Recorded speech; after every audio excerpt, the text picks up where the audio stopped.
السلام علیکم ورحمۃ اللہ وبرکاتہ۔ تمام سامعین، ناظرین حضرات، آپ تمام اہلیان اورنگ آباد، شہریان اورنگ آباد اس بات سے اچھی طرح واقف ہے کہ ابھی الیکشن کا پیریڈ ہے۔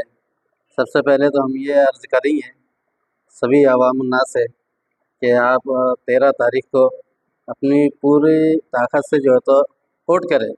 ہم کسی کی تائید نہیں کریں گے، جس کو آپ جو چاہتے ہیں آپ اس کو ووٹ کیجئے، لیکن ووٹ ہماری 100% ہونا چاہیے ووٹنگ۔ دوسری بات یہ دیکھنے میں آ رہی ہے اکثر و بیشتر میڈیا پر کہ الیکشن کے پیریڈ میں ہماری مسجدوں کو جو تو استعمال کیا جا رہا ہے، جو مناسب نہیں ہے۔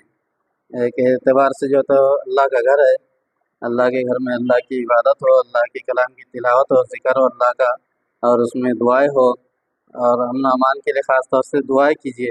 اور ہمارا الیکشن جو ہے تو جو کچھ بھی ہے یہ خیر خوبی کے ساتھ، خوش اسلوبی کے ساتھ، ہنسی خوشی یہ پائے تکمیل تک پہنچائیے ہمارے، اور اس کے میں ہم دعا کریں گے اللہ تعالیٰ خیر خوبی کے ساتھ میں، خوش اسلوبی کے ساتھ میں جو تو الیکشن پائے تکمیل تک پہنچے اور اس کے اچھے نتائج نکلے۔ ہمارے یہاں پر ملک میں امن و امان والی حکومت آئے جو سب کے حق میں بہتر ہو، عوام الناس کا جو فائدہ کرے، ایسی حکومت بنے۔ اور لیکن ہم یہ چاہتے ہیں کہ ہماری مساجد کو الیکشن کے درمیان میں نہ لائے، اور جو تو ہمارے علماء کا بھی احترام کرے، مساجد کا بھی احترام کرے۔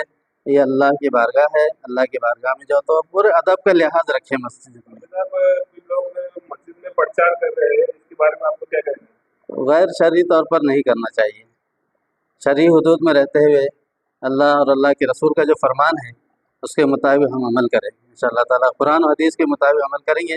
اور جو کچھ بھی آپ کو محنت کرنا ہے آپ اپنے حساب سے کیجیے، لیکن مساجد کو اس سے محفوظ رکھیے۔ سیاسی اکھاڑا نہ بنانا چاہیے مساجد کو۔ مساجد اللہ کے گھر ہے، اور اللہ کے گھر میں اللہ کی حکومت چلتی ہے۔ گھر کے لیے اور اللہ کی عبادت کے لیے، نمازوں کے لیے جو چیز ایشو ہے اسی کو اس میں چلیں۔ اکثر بیشتر دیکھا جا رہا ہے کہ الیکشن کے پیریڈ کے اندر عام طور پر کچھ مساجد کے اندر ہم نے ویڈیو وغیرہ دیکھے کہ اس میں الیکشن کی باتیں ہو رہی ہے، نہیں ہونا چاہیے۔ مساجد کو اس سے پاک صاف رکھا جائے۔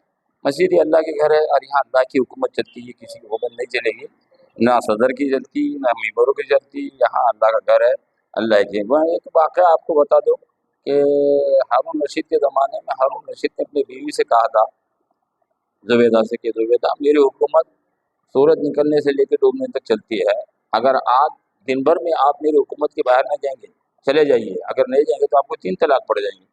اس اللہ کی بندی نے پریشان ہوئی، ایک اللہ والے مسجد میں بیٹھے ہوئے تھے، مسجد میں جا کر اللہ والے سے پوچھے کہ بھائی میرے شوہر نے ایسی شرط لگائی، اب میں کیا کروں؟ اس اللہ والے نے کہا کہ آپ مسجد میں بیٹھ جائیے، اب سورج ڈوبنے کے بعد تمہارے شوہر تمہیں تلاش کو آئیں گے تو اس کو ہم بتا دیں گے۔ تو ہارون رشید نے تلاش کیا، بیوی نہیں گئی حکومت کے باہر، تو اس بیوی کے اللہ والوں نے کہا کہ بھائی یہاں حکومت کس کی چلتی ہے؟ یہاں تو اللہ کی حکومت چلتی ہے نا، یہاں بادشاہوں کی تھوڑی چلے گی۔ اس لیے ہمارا عرض ہے کہ یہ الیکشن کا پیریڈ ہے، ہم لوگ آپ اپنے دل کھول کے ووٹنگ پوری کیجیے، یہی ہمارا حق ادا کرنا چاہیے، لیکن سیاسی اکھاڑا بنا کر مساجد کو بدنام کرنے کی کوشش نہ کیجیے۔ یہ جو بھی کرتے ہیں یہ غلط ہے، ہم کو اس سے پرہیز کرنا چاہیے، اور یہی ہمارے عوام الناس سے گزارش ہے کہ برائے مہربانی شام سکون ہمارے دیش میں آئے، اچھی حکومت آئے، اس کی ہم بھرپور کوشش کر کے زیادہ سے زیادہ 100% ووٹنگ کرنے کی ہم کوشش کریں، یہی ہمارے حق میں بہتر ہوگا۔ اور یہ چند ضروری باتیں مجھے یاد کرنا ہے۔ میں نے واٹس ایپ پر وہ چیز دیکھا تو اچھی نہیں لگی کہ مساجد کے اندر میں چیز کی بات ہو رہی ہے۔ ہاں اور بولیے مانو کیا بول رہے ہیں؟ مساجد کا احترام ہاں، مساجد کا احترام اگر کیا جائے، اور سیاسی اکھاڑا بنانا ہی چاہیے، بلکہ اللہ کی مساجد کی، تاکہ اللہ ہم کو ہمارے دیش میں شانت امن عطا فرمائے، سکون چین نصیب فرمائے، اور اچھی حکومت اللہ ہم کو گورنمنٹ دے، اور جو حالات ہمارے دیش کے چل رہے بیماریوں سے وباؤں سے اللہ حفاظت فرمائے، ایک دوسرے پر جو ظلم زیادتیاں ہو رہی ہے اللہ اس کو بھی خاتمہ فرمائے، اور پورے انسانیت کا بھائی چارہ نصیب فرمائے۔